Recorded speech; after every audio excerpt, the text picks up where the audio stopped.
They also came up with a way to measure emotional intelligence, give it a score. Just like you can measure intelligence quotient, you can measure emotional intelligence quotient. And many studies, study after study after study after study over the years has established that not all the high performers that you'll find, 90% of them will have very high emotional intelligence. Okay, and intelligence quotient is good, but emotional intelligence quotient is the predictor of success and high performance. In the area of earning money, income, building wealth, again, emotional intelligence scores have been found to be the predictor. In the area of relationship management, personal relationship, professional, again, emotional intelligence has been found to be the predictor. So what we are going to do today is we are going to work on the 4 blocks: self-awareness block, self-regulation block, social awareness block, and social skill, social regulation block. Okay, and that's what we are going to go through. Let's start with the first one, self-awareness. What exactly is self-awareness? I'm angry and I'm aware I'm angry. Is there anybody in the room who you get angry and then you're not aware you're angry? We are all angry, right? You're also aware, right? When you're angry, you're... At times you're not aware. Okay, fine. But at times you are aware. So is that enough when we talk about self-awareness? No. Yeah. I think besides just knowing what the emotion is, also what is it that triggers you is one of the most important things. Trigger, yeah, okay. So what triggers you? Then what exactly is a trigger? Somebody shouted at me and I got angry. That's a trigger? Because somebody shouted at you, therefore what is it that how you interpreted it? Then what happened? What was the chain of events that happened inside my mind, right? How did you process it? Yeah, so self-awareness is that when you are experiencing that emotion that is difficult for you, in that moment, the sum and substance total of what's happening inside of you. Yes, Sid. Just to add on to that, how you respond and then react to something that you Yeah, so how you respond and react will come to self-regulation. We'll come to that. Yeah. So the sum substance total of what's happening within you. Somebody shouted, but exactly why is it that I have to be angry? Because somebody may shout at you and you won't get angry, right? So then what's the difference between me versus you versus everybody over here? What's the difference? It's like our memories, past experiences, our projected imagination of the future. I think also the association that you have with that.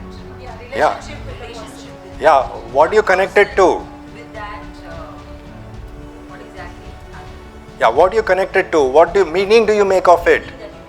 Okay, interpretation. Then your values.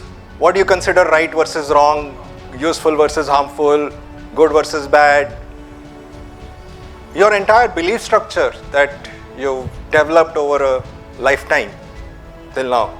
All of these things, then the question is, in the moment when something is being triggered, are you able to recognize the gamut of all of these things happening within you? Not always, exactly, right? But that is what self-awareness is about, to develop that. And it takes time, it takes practice, and even after developing awareness, it's not a static thing that once you've developed, it's done. There may be times when you still might not be aware, but it's an ongoing practice. Okay, so first rule that I'm going to establish over here for everyone is to ensure that this is not about perfection. It is not about that you have to be the best all the time. It is about that ongoing practice to keep developing yourself further and further. It's about that. So then let's talk about if self-awareness is all of these things, to be aware of all of these things. Those of you who are aware of emotional intelligence, what are the typical methods that are recommended for developing self-awareness? Journaling. And what happens during journaling? Typically, what happens during journaling? See, journaling is also a form of introspection, okay, one way of introspection and self-reflection. And typically in the context of what's going wrong. Typically in the context, I'm not saying that's necessarily true, but most often practiced of what's going wrong, let's journal that. It's very powerful. So I'm not undermining the impact and power and effectiveness of journaling. Okay, but there is, like everything has its own pros and cons, there is a disadvantage to journaling. What is that? It's after the act.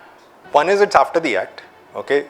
But more importantly, let's say if you have somebody in your home who every day points out, you know what, Zia, this is what you did wrong. You know, Archana, this is what went wrong. This is how you were thinking. That's why this happened. You know, Vatsal, this is what. If somebody is always doing this to you, are you going to like that person? Right. So are you going to like yourself when you do this to yourself? Yeah. Maybe reinforcing, maybe impact-wise, it may be benefiting people also. It is very powerful. It has a positive effect on people. But the process is not fun. The process is critical. Okay, that's it. I'm not saying it is not effective. It has been found to be very effective, very powerful. But it is a process of criticism. How about if we make it a process of fun? Can it be made fun? Well, some of you have experienced my demo, so you know it can be made fun. But for